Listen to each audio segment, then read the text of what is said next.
The live TV, सच सबसे आगे। नमस्कार, द टीवी देख रहे हैं आप। मैं हूं हर्षिता सिंह आपके साथ। कोरोना काल में मोदी सरकार की हो रही चौतरफा किरकिरी के बाद अब प्रधानमंत्री नरेंद्र मोदी को एक बहुत बड़ा झटका लगा है। विदेशों में मोदी की लोकप्रियता, जो हमारे मोदी जी को बहुत ही ज्यादा प्यारी है, उसको बटोरने के लिए आप देखते हैं कि वो कितने तिकड़म अपनाते हैं और तरह तरह से मीडिया में छाए रहने की कोशिश करते हैं। यहाँ की विदेशों की मीडिया में भी आज उनकी वही लोकप्रियता लोगों के बीच में बहुत बुरी तरीके से नीचे गिरी है। मतलब बहुत ज्यादा घट चुकी है, जो कि मोदी सरकार के लिए एक बड़े झटके से कम नहीं है। ये देखिए, भारत में कोरोना वायरस की जो दूसरी खतरनाक लहर आई पूरे देश में, जिसने तबाही का मंजर दिखाया, और उस पे मोदी सरकार जिस तरह से नाकाम साबित हुई, चुनाव करा करके सत्ता प्रेम में जो लोगों को जानबूझ करके लगी रही और लोगों को मौत के मुंह में ढकेलने का काम किया मोदी सरकार ने, जिससे कि आज देश का जो हाल है वो बेहाल हो गया है, उसको पूरी दुनिया ने देखा। और आज उन तमाम चीजों और हालातों के कारण आज देखिए कि मोदी सरकार की बटोरी हुई लोकप्रियता 22% तक घटकर नीचे गिर गई है, जो मोदी जी के लिए एक बहुत बड़ा झटका है। और इस बात का दावा हम नहीं बल्कि अमेरिकी संस्था मॉर्निंग कंसल्ट कर रही है। जी हाँ, मॉर्निंग कंसल्ट नामक अमेरिका संस्था ने यह कहा है कि नरेंद्र मोदी की जो लोकप्रियता है वो सितंबर 2019 से लेकर के अब तक 22% उसमें गिरावट देखने को मिली है। पॉलिटिकल सर्वे करने वाली ये संस्था है मॉर्निंग कंसल्ट। उसने बताया है कि उन्होंने अगस्त 2019 से भारतीय प्रधानमंत्री की जो लोकप्रियता है उस पर सर्वे करना शुरू किया था, और तब से लेकर के अब तक अगर देखा जाए तो सबसे बड़ी गिरावट आ रही है। नरेंद्र मोदी की रेटिंग इस हफ्ते 63% रही है, जो कि अप्रैल की तुलना में 22% कम है। और इस सर्वे के मुताबिक इसका कारण देश में बढ़ती हुई कोरोना महामारी है, जिसने विकराल रूप दिखाया है पूरे देश में। मोदी सरकार की किरकिरी करवाई है। जिस तरह से कोरोना की मार देश में पड़ी और उस पर मोदी सरकार की जो अनदेखी, लापरवाही देखने को मिल रही थी, वो एक बहुत बड़ा कारण माना जा रहा है मोदी सरकार के इस हाल का।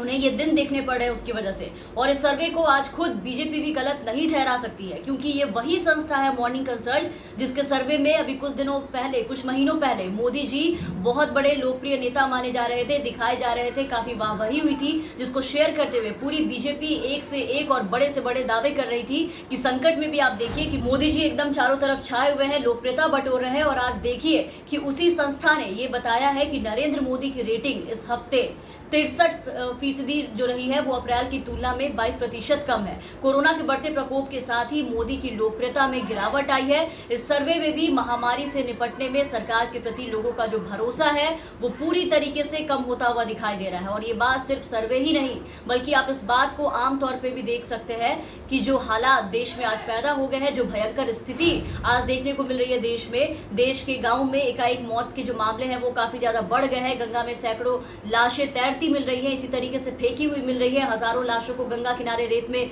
दफन करने की जो खबरें आ रही है, जो तस्वीरें सामने आ रही है, ये सब इसलिए हो रहा है क्योंकि इन लाशों को जलाने के लिए शमशानों में जगह नहीं है। और शमशानों में जगह इसलिए नहीं है क्योंकि लाशों का ढेर लगा है वहां पर।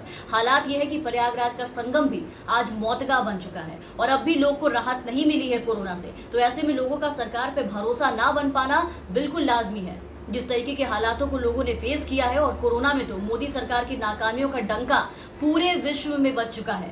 हर एक विदेशी संस्था आज मोदी जी को कोरोना का जिम्मेदार मान रही है, फिर वो चाहे द ऑस्ट्रेलियन की रिपोर्ट हो, न्यूयॉर्क टाइम्स हो, या फिर स्वीडन की रिपोर्ट हो, या फिर कोई भी और संस्था हो जो विदेशी संस्था हो। किसी ने भारत में कोरोना से हुए हाल का जिम्मेदार मोदी सरकार को माना। यहाँ तक कि अपने यहाँ आईएमए ने मोदी जी को कोरोना स्प्रेडर तक कह दिया कि जिस तरीके से कोरोना फैला है वो उसके जिम्मेदार प्रधानमंत्री नरेंद्र मोदी है। सरकार की गलतियों और लापरवाही के कारण कोरोना ने पूरे देश में जो हाहाकार मचा दिया, लोग जिस तरह से सरकार से गिड़गिड़ा के हाथ जोड़ के अपनों की जान बचाने के लिए लगातार मदद की गुहार लगा रहे थे, बार बार मदद की अपील कर रहे थे, लेकिन उस हालत में आप देखिए कि मोदी जी उसे अनदेखा करके और लोगों को सुविधाएं और ऑक्सीजन देने के बजाय जो चुनाव में लगे हुए थे, आज देखिए कि उन तमाम लोगों के तकलीफ के नतीजे आज यहाँ है। पूरे कोरोना में मोदी सबसे नाकाम और फेल सिस्टम साबित हुए हैं, प्रधानमंत्री साबित हुए हैं। जिस चीज के लिए इन्होंने पूरे देश और लोगों को मौत के मुंह में झोंका, लाशों का ढेर बिछवा दिया और उसके ऊपर चुनाव करवाया, लेकिन तब भी आप देखिए कि इनसे चुनाव नहीं छूटा। आज देखिए कि हालात क्या है, नतीजे क्या है। सरकार वो चुनाव हारी, साथ में लोगों का भरोसा भी हार गई। तो भारतीय जनता पार्टी और केंद्र सरकार के लोगों को भले ही ये अब भी लगे कि सब कुछ सही है, ये चाहे कितना भी सब कुछ ऑल इज वेल और मोदी जी को सबसे बेस्ट साबित करने की कोशिश कर ले, लाख दावे कर ले, लेकिन सच्चाई आज ये है कि इसे कोरोना से बीजेपी को राजनीतिक नुकसान हो रहा है और प्रधानमंत्री नरेंद्र मोदी की जो लोकप्रियता है वो कम हो रही है और उन्हें फेल प्रधानमंत्री के तौर पर लोग देख रहे हैं। आज चारों तरफ प्रधानमंत्री की जो लोकप्रियता है उस पर पूरी तरीके से ग्रहण लग चुका है और हर एक लोग आज मोदी सरकार को इस देश के जो हालात हो गए हैं उसका जिम्मेदार मान रहे हैं। तो तमाम अपडेट्स और तमाम खबरों के लिए आप बने रहे हमारे साथ। अगर आपने अब तक हमारे चैनल को सब्सक्राइब नहीं किया है तो सब्सक्राइब कर ले, साथ ही बेल आइकन दबा दें ताकि हमारे हर अपडेट्स आप तक पहुंचती रहे। धन्यवाद। द लाइव टीवी, सच सबसे आगे।